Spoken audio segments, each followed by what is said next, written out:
tó ẹ káàbọ̀ sí iléeṣẹ́ wa mo kí yín nílé lóko lọ́nà lẹ́yìn odi wípé ẹ káalẹ́ ẹ káàárọ̀ ẹ mà kásán ètí tẹ́ fi ń gbọ́ wa mà níjì bákan náà ojú tẹ́ fi ń rí wa kò ní fọ́ ẹ wá gbọ́rọ̀ burúkú lẹ́nu ẹyẹ bẹ́ẹ̀ ni wọ́n ní ẹ gbọ́ tó bá jẹ́ wípé wọ́n ń jà wọ́n pààyàn láti gba ilẹ̀ ni kí ló dé tó ti gba ìdá ogún nínú ilẹ̀ ta ló sọ èyí Akátúgbà ni o Akátúgbà bẹ́ẹ̀ ni journalist ni o Theophilus Akátúgbà ó mú ìbéèrè kan sẹ́nu látàrí wàhálà tó ń lọ ìyẹn ní Benue lọ́wọ́lọ́wọ́ gẹ́gẹ́ bí nǹkan tí Akátúgbà sọ ó ní tó bá jẹ́ wípé wọ́n ń pààyàn nílẹ̀ Benue láti gba ilẹ̀ ni kí ló dé tó ti gba ìdá ogún tàbí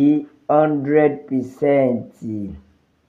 Kí ló fà á tó sọ eléyìí látàrí ìkọlù èyí tó ń lọ nílẹ̀ Benue ní fún bí ọjọ́ mélòó kan pàápàá jùlọ èyí tó ń lọ ní Gaa West àti Apá local government area níbi tí àwọn èèyàn ogún ti kú ẹ máa gbọ́ o tún wá ń béèrè wípé tó bá jẹ́ pé wọ́n fẹ́ pààyàn fi pé wọ́n pààyàn torí ilẹ̀ ìjẹ́ kó ti gbalẹ̀ ẹ máa gbọ́ ó ní the attack are part of protracted conflict or attributed to tension between farmers ẹ gbọ́ wọ́n ní ṣe rí ìkọlù yìí ṣe ló fi dàbí pé wọ́n fi ń dẹ́rùbà àwọn àgbẹ̀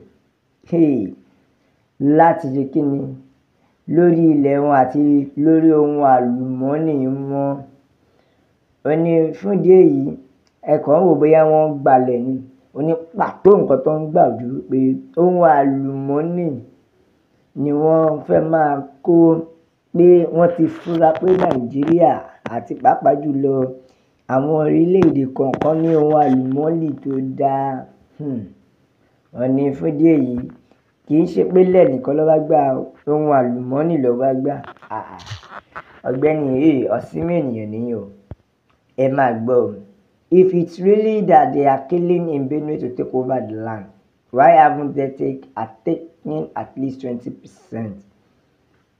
Kí ló dé tí wọ́n ti gba ogún ẹjọ́ ṣáájà lọ jí wọn ò jí fóònù kí ni ìyàtọ̀ nínú méjèèjì kí ni ìyàtọ̀ nínú méjèèjì tó túmọ̀ sí wípé kò sí ìyàtọ̀ gbogbo ìta ń sọ wípé wọn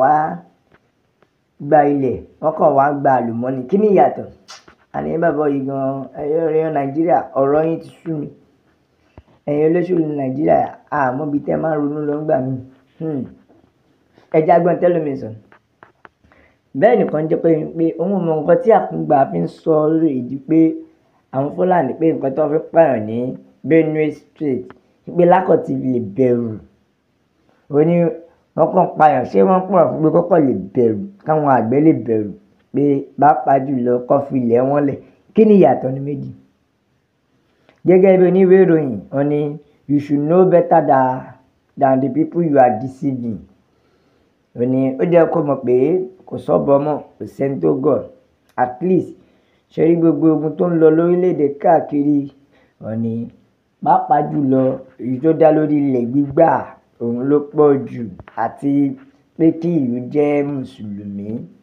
òun làwọn nǹkan tó ń pọ̀ jù ńlẹ̀ yìí pé ọ̀pọ̀ wọn fẹ́ sọ orílẹ̀‐èdè Nàìjíríà di ilẹ̀ mùsùlùmí àbí bẹ́ẹ̀ nìkan jẹ́ kó yẹ pé jẹ́ kó gba ẹ̀mí ẹ̀ ìgbà ẹ ló máa mọ̀ wípé kò ṣe ilẹ̀ nìkan ló ń gbà no defend yourself o torí ọkọ̀ kò tú ẹ̀ ẹ̀yin èèyàn bínú o bẹ́ẹ̀ nìkan tó gbé mi débẹ̀ ó ní iṣẹ́ rí ìṣòro tí Nàìjíríà ní ni pé kò sẹ́ni tó fẹ́ sọ òótọ́ ọ̀rọ̀ ó wá ní ṣe fẹ́ gbọ́ ó ní ilẹ̀ gbígbà it is land grabbing a systematic exercise used by Fulani jihadists to operate their Islamic agenda tó túmọ̀ sí pé ilẹ̀ gbígbà ní ọ̀nà tí àwọn Fulani jihadists ń lò láti fi mú ẹ̀sìn mùsùlùmí wọn wá sí ìmúṣẹ bẹ́ẹ̀ Akátúgbà mọ exactly nǹkan tí àwọn Fúlàní Boko àti ISWAP tí wọ́n ń jà lé lórí, ṣùgbọ́n wọ́n kàn fẹ́ máa fi tan àwọn èèyàn ni, àbí wọn parọ́? Bẹ́ẹ̀ ni míì tún jẹ́ kó mi, ó ní ṣẹ́rí, is this author unaware of the systematic attack with grazing and displacement of people? Tó túmọ̀ sí pé ṣé kò mọ̀ pé àwọn arábì ti ń ṣiṣẹ́ kíṣẹ́, wọ́n ṣiṣẹ́ kíṣẹ́ gan, bó ṣe ń pààyàn ni wọ́n sọ pé wọn ò fẹ́ gbalẹ̀. Jókòó bẹ́ẹ̀ nìkan jẹ́ pé a ti mọ̀ pé owó ti dọ́wọ́ tiẹ̀ ló ṣe ń sọ kọ́tọ̀kọ̀tàn. Bẹ́ẹ̀ ni owó ti dọ́wọ́ tiẹ̀ ló ṣe ń sọ kọ́tọ̀kọ̀tàn. But only a fool sells his village and move into a hotel and call it enjoyment. Rubbish. Ó mà ṣe o. Bẹ́ẹ̀ nìkan ni so ìgbà tó bá sọ pé wọ́n kógun jàyàn torí ilẹ̀, kí nìdí tó fi ń pààyàn? Àbí ó dàbí pé ọpọlọ yín fẹ́ fi style ọ̀sà tóbi mi tọ́ka mu. Bẹ́ẹ̀ ni ìkan tún yé mi pé ṣẹ́rí, gbogbo èrò ọkàn wọn ò ju wípé kí wọ́n gba ilẹ̀, kí wọ́n dẹ̀ pa àwọn èèyàn. Bẹ́ẹ̀ ni ṣẹ wá rẹ́yìn ará ìlú ni kẹ́ ẹ dìde fúnra yín. Ẹ dìde o, ẹ má jẹ́ kí wọ́n pa yín tán. Bẹ́ẹ̀ ni o, ẹ má jẹ́ pa yín tán, nítorí bí bẹ́ẹ̀ kọ́ tẹ́ bá lọ tẹ̀lé ọ̀rọ̀ ìjọba, you are gone. Ó lọ ńlẹ̀ nìyẹn. Bẹ́ẹ̀ nìkan jẹ́ kó mi, ó ní ṣé o fẹ́ gbọ́, àkọlé sọ pé orí yín bàjẹ́ ni sà. Àbí bẹ́ẹ̀ nìkan tí yóò kéré pé bó ṣe bí ẹni tó lóye ní ẹni, àṣé ọpọlọ orí yín dọ́bà lóbi mi tọ́ka mu.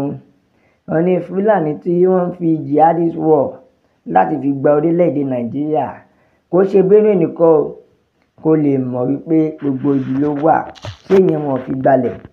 Àní ẹ ronú. People dey give am wotowoto. Bẹ́ẹ̀ nìkan ni lọ́wọ́ owó yẹn dáadáa, wàá mọ̀ pé ogun ni, kò kí ń ṣe eré. Lára kó tiẹ̀ kó wá máa fi convince àwọn èèyàn.